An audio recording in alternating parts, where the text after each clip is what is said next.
Hey guys, welcome back to Let's Play Diablo 3. And last time we made our way through most of the obstacles put in our way to resurrect Zoltun Kulle. We still have a few more left. However, before doing that, I have a few things I want to take care of. A couple episodes ago I said I was going to show off the jeweler, and then I didn't. So, this is where Shen has been hiding himself. He's over here, and if you go and talk to him, we can craft with him. In my case, I've already leveled him up, and very similar to the blacksmith, Hidrig, he will also level up if you select the train icon. There'll be a little button down here allowing you to increase his level. And as he increases his level, he'll be able to combine things, more things specifically. You start off with being able to combine flawed, amethyst, flawless, and I think perfect. I can't remember. It's up to a certain extent anyway. And the more times you hit the upgrade button, which costs sometimes gold, sometimes some items that we haven't gotten yet, and, we'll end up finding those on higher difficulty levels, and I'll, briefly touch on those later when it's more important. But as you level up, you can combine gems more and more times, and basically that's what I've done to get some of these larger gems here. See, you have 3 of these. I have 148 of these in my inventory, and if I take 3 of them and 3 of these Tomes of Secret, which you don't get until Inferno difficulty, which is the 4th and final difficulty level, at least pre-expansion. I heard there's a new one coming out. Oh boy. And yeah, it costs some money, which of course you won't have the amount of money to do this when you begin the game, but it's there. And then you upgrade your gem. This one offers 34 vitality, and this one offers 38. And they continue to go up and up and up, and eventually you get, I think that's the second highest one, if I'm not mistaken. It might be the highest one. I don't remember. Let's see. No, it is not. That is the highest one. I am not going to bother getting those. Not worth the money. Look at how much it costs to craft one of those. That is insane amount. Not worth the time. Anyway, the other thing that the jeweler offers is the ability to remove something that is socketed. And in particular, you put an item in the box, you select remove gem, and the gem pops loose, like so. I don't want that, so I'm just going to put it back, but that's basically how it works. And so you can unsocket things, like I unsocketed my ring last time and put my gem into a new ring, so I'm not using the mantled heal anymore, which I pop back down here. It's actually not as good as the new ring, because the new ring has some attack speed, which is very beneficial, and it just has more damage outright, especially when you put the jewel in there. I also equipped my cane set last time, which means I got to remove these 3 pieces here, which I don't need anymore. And the thing with the cane set, I touched on it I think earlier, if you have all 3 pieces, well, not all 3, there are 4 pieces to the set, but if you have 3 of the 4, any 3, doesn't matter, then you get a 10% bonus to Magic Find and 30% bonus experience, which allows you to level up substantially faster, as we've seen from both the Hellfire Ring and what else made me level up faster? I guess Shrines. I don't think I have.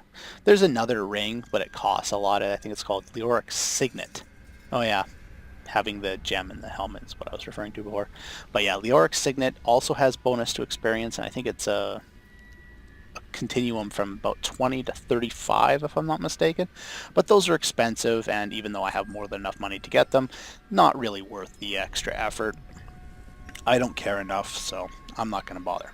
Anyway, with the cane set, the helmet itself is actually pretty good. It comes with all 4 base stats, some critical hit chance, and the possibility of getting some other stats such as gold find or golden health pickup radius. Sorry. And again, I want to put the biggest ruby I have in there for more experience. And as far as the pants go, they are relatively plain and boring. However, they can come with up to 2 sockets. And with those 2 sockets, you can put enough gems in there to make them actually semi-decent. The boots themselves are, again, bland, but they have move speed, which is helpful, and they can also have some other stats as well. These ones have vitality. Vitality ones are usually more expensive than most of the other ones because vitality is useful for all classes. They can come with strength and dexterity and intelligence as well. Now, I've got some relatively decent gear. I also changed my amulet last time, I believe. Yeah, this amulet, I was surprised when I found it at that level with those amount of stats on it. I don't think I've seen much of anything have similar stats at that level. It's nice for low level stuff, I guess. But yeah, we have some more, most of my gear is actually relatively good at this point in the game. Except my shoulders and my offhand. Now, I'm going to actually go into this a little more and show off the auction house here. I'm not going to go too in-depth into it, but the way you want to use the auction house if you're looking for gear is you just go search for equipment, and here you can select other characters if you want. I obviously wanted it for the character I'm using, and one-handed weapons, blah blah blah blah blah. You could also select armor, and then you have all the different armor types if you feel like it. And one-hand weapons, you have all the different types there, blah blah blah. Anyway, if we select offhand and select source, and right now we are level 23, so let's just put up to level 23, and say we want a source like that, and say we want to put, like, these are all the different stats that can appear on a source. Say we want one with sockets and one with damage, let's say up to 7 damage. We search, we can find a whole bunch of them. Now let's refine it by not getting the really low end stuff. And here we are. 3 options to choose from. Not too bad. This one's got some intelligence and such, but the bid is at least 100 grand, and we can't buy it out, as you can see here. This one, again, is quite good. It's got some vitality, it's got some damage, got a socket. Again, lots of money. Though some people, as you can see by this one, will offer very similar things for a substantially cheaper price. And this is what you're looking for when you're trying to buy stuff early on in your gaming career on this game. So, it's going to cost me 5,000 gold to buy that out, and if you want to, let's see here. These are my subtle essences. If I click those and want to sell 168 that I have right there, those are the ones I found in this playthrough at 850 a pop, I'll have over 140k. So you should have more than enough gold, not to mention you should have picked up more than that in terms of gold. So you should have more than enough money to buy something not spectacular, but something decent like that. So let's just buy that. It's not a lot of money. It'll go to the completed tab, we'll send it to our stash, and then it will appear right here and we'll be able to use it. I wonder if there's anything interesting as far as shoulders go. Let's just scroll down, pick shoulders, keep the same timeline, and let's say we want to get some intelligence and some vitality, and that's pretty well good. Let's see if we can get 15 of each. And a lot of options pop up. If you select the buyout tab, it will show you how much it's going to cost you to buy these specific things. This one is overly expensive, so let's lower what we're actually looking for here. Let's see if we can get something with 10 of each. Maybe not. Let's drop down our level requirement. Maybe that'll pop something up for us. No, sometimes you just won't be able to get it. So the other thing you can do is select time left and then search through the time left. See whatever is going to end soonest and say that one, for example. It's got a bid on it. We can probably put a bid on it. If you do a minimum bid, say you want to bid up to 3,500 for this. Select bid, and in this case our bid was too low. So if you refresh the page here, the item we were looking at now has a bid of 3,500, and if we go to our completed tab, our money will be there as well. There's nothing particularly interesting. I don't need a pair of shoulders. I just kind of wanted to show off, how you would make use of it. Your best bet is to find something. Let's see if we up our level here to 27. There's still nothing too soon. If there's something that's within 10 minutes, you can, bid on it, and if you win, you can just kind of nurse it and just sit there and search over and over again as you watch the time count down, and then you might be able to get something substantially cheaper. There are many items that I've been able to pick up in this manner. See, my barbarian here, this is my Barbarian's armor. I think I picked this up for, I think, less than 3 million, and it's probably worth, I don't know, at least 10. I'm not exactly sure on what prices are right now. I haven't really been playing all that much, especially when it comes to the high-end stuff. But that's another example. I bought this amulet for, I think, under 20 million, and I can't find anything close to it for under 100. So there's another option for you there. You know, there are lots of items that you can get that are much cheaper than you would normally be able to buy them for straight out if you use the bidding feature. Now, the auction house is going down March 18th, so if you're going to, you know, use the auction house to get some stuff, I suggest you do it now while you can, because, like I said, it will be going down, and then you'll have to trade via the trade channels. Let's see, public chat options. You can join chats such as the trade chat and trade in that manner instead. But this is so much of an easier method to find items that, I don't know, I think that's going to take far too long, just like it used to in Diablo 2. But we'll see how it goes. Now, we've got that, so let's resume our game here and finally continue on. I think I've wasted enough time. I welcome the chance to travel with you. And go to our stash. We'll pick up our item that we got here. And we can get rid of that. We don't need that anymore. Let's throw a gem in there. There we go. Some more damage, some more life. That's nice.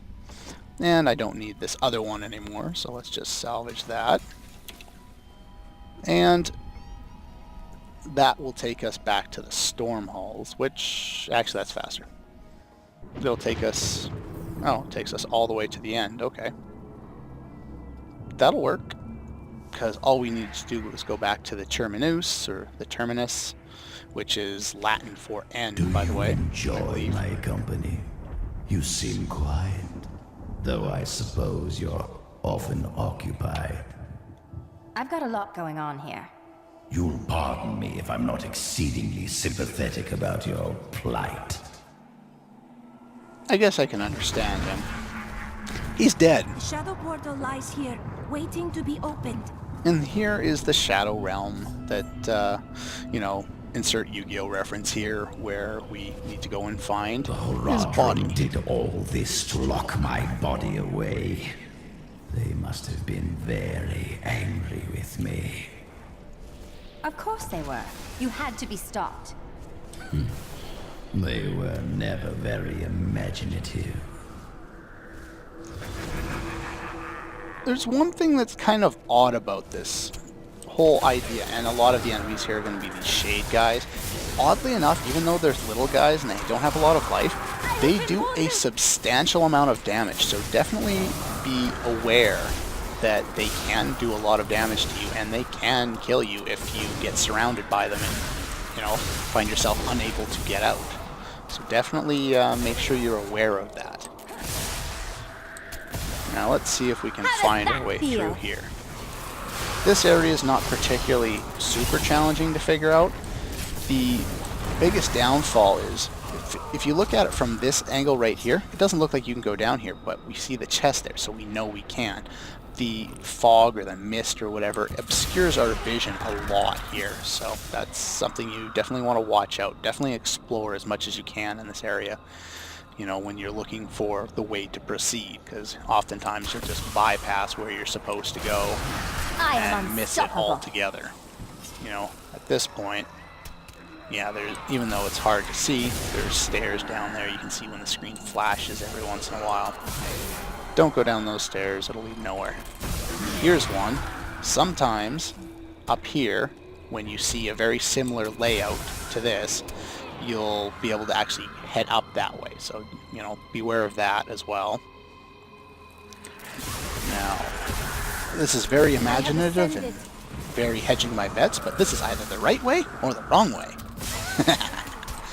There's many times where I've seen this just lead to a dead end, like so, and other times that particular passage, you know, going through this corner and then going up this way will lead you either to the right way or the wrong way, so it's not like it's always the wrong way. So that's, you can pay attention to that. Don't get stuck, that's not helping.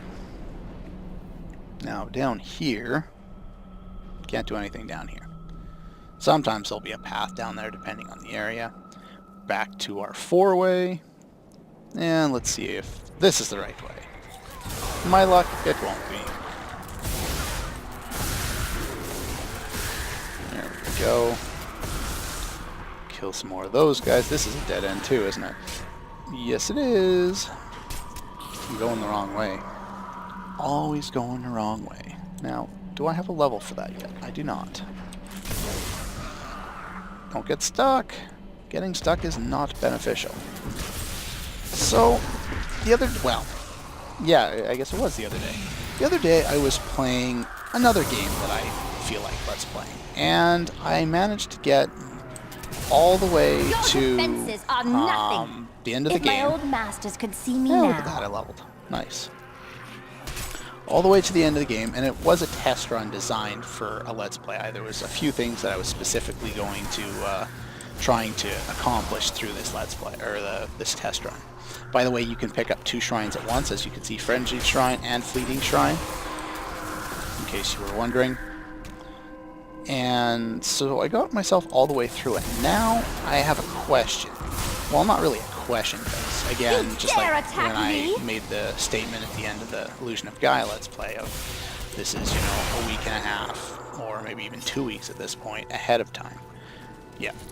Open areas like this will always spawn these 2 guys, and that's how you know you're going the right way. And we find the body. You do not trust me. I understand. But we are more alike than you know. We have both tasted what it is to be Nephilim. Join with me, and we can become the masters of this world. Join I wish to me save on the dark mankind, side of the not to enslave it beneath my heel as you would. Anyway, yeah, I was just kind of trying to think to myself, anyway, whether I wanted to go straight into the Let's Play Cool's body. Then let me begin of the game I ritual. tested, But I'm warning you, Cool. You'd better not cross us. or play another one altogether. You are surrounded by deceit, young one. I am the least of your concerns. Concentrate, Leah. Soon now. Just a bit longer. Just a moment. Almost. Yes.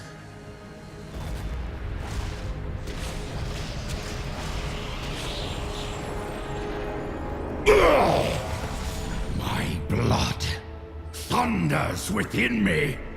Someone looks like he's from Warcraft 3. Fills my ravaged lungs. I am alive again. You're welcome. We have done our part. Give us the Soulstone, Cool. Very well. The bargain stands. Quickly, to my sanctum.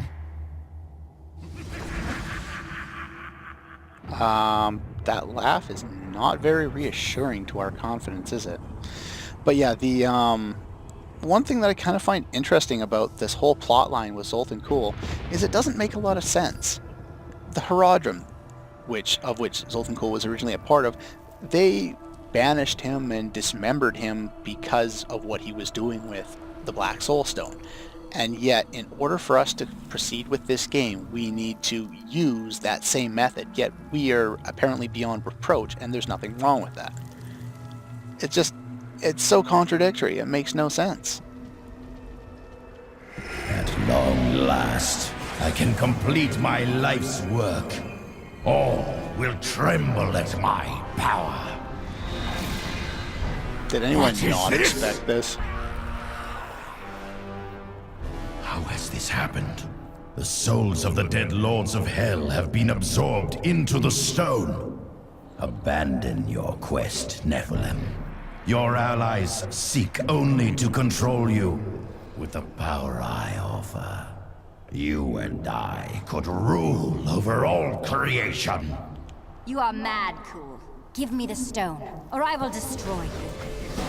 And yes, Zoltun Kulle is a real bastard in this fight, because he summons a bunch of different spells like the Fireball, Slow Time, which that's the same one that we have, the rocks falling from the ceiling, which is also damaging.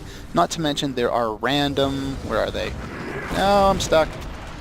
There are random twisters, such as those, running around, which also deal damage.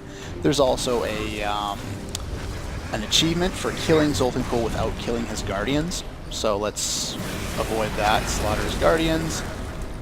And slaughter him. It's not going poorly, I just slaughtered him. And we get his journal, which I'm going to avoid. And in order to continue on, we need to approach the Soulstone.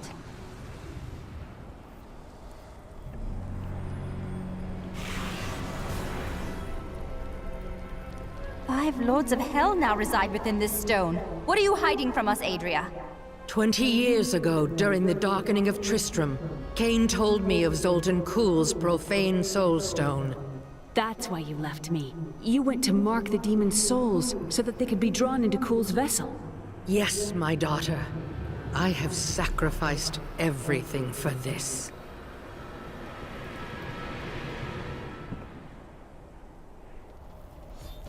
And there we go. Now we need to go talk to Adria back at camp. What happens once we've trapped Belial and Azmodan in the Soulstone? Then I will shatter it, and the lords of hell will be no more. It's worked before. In fact, we've already done this. Why are we doing this again? Apparently, all of the lords of hell that we killed in Diablo 2, and we shattered the Soulstone of, well, at least Mephisto, and presumably the other two as well. But apparently now all 5 of the evils that we fought in Diablo 2 are now marked and have gone into this larger black soulstone, even though we've already killed some of them, which, you know, by destroying their own soulstones, which really doesn't make a hell of a lot of sense. But I guess... retcon? We've got to reach the Emperor. He said he can lead us to Belial. Oh yeah, that's right. Are you certain we can trust the child? We have no choice. But know this, if Belial gets desperate, he will unleash hell upon Chaldeum. So before we face him, we must evacuate the citizens. The Iron Wolves can help. Well said. Let us proceed. That's a good idea. And they'll run over there. Let's do this now. We have time for this one, and then we'll, in order to finish up the act, we'll have to Belial has do started another his attack episode. on the city. Let's go. Ashira is already at the sewers. Yeah, basically our plan Hurry, here is we we'll keep walk you by safe. these random people here, and they'll start to follow us. Beware of those green things. Bring them in here, talk to Belial is Ashira. raining fire down on the city in a desperate attempt to kill us. When the fireballs began falling from the sky, we started evacuating the people. They will be safe here. We will bring as many down as we can. The Iron Wolves will assist you to the death. I saw people hiding under the carts. Bring them to the sewers. Yeah, we have to go to the risk our carts. lives on this foolish However, heroism. there's We also must going go to to be the enemies that Emperor are going to spawn immediately. around here. We So let's can't go let down these people here. die. We gotta pick up this one. I'm ignoring what Leah's saying because it doesn't matter. Basically, Never believed it would end like this. I think that is brought this wrath down upon us. almost sounds like what's his name? The jeweler's voice, Shen. Now those will kill the people that you're trying to protect, so avoid getting them hit. And of course, enemies will also slaughter them. So let's just not do that. Let's kill some of these guys, get them out of the way. Watch out. Lead them all Keep the way back people to the away from those sewers. fireballs. And in response, they drop some gold for you. Yay! You have a time limit here, as you can see, and this is only a bonus, but it's much faster to actually do this. Let's avoid that. Than it is to... oh, I killed somebody. Hold on. It's much faster to do all this, go grab everybody, than it is to wait around for the time to expire, and you can't continue on, at least as far as I know, until the time expires or you complete this quest. So let's kill some of these guys. Let's run past there Down without here. getting We'll enemy protect people you. Now killed. to the gates. We have no time to lose. Yeah. Let's go. And now we can head up here. But yeah, that's all the time I have for this episode of Let's Play Diablo 3. Next time we will continue. Leah, use your power just the way I taught you and bring down these gates. We'll Stand back. continue I still can't fully and control try it. and get ourselves Not to worry the about us. Emperor, because he knows where Belial is, and then I guess we're going to kill Belial at that point. Anyway, that's all for this one, and I'll see you guys next time.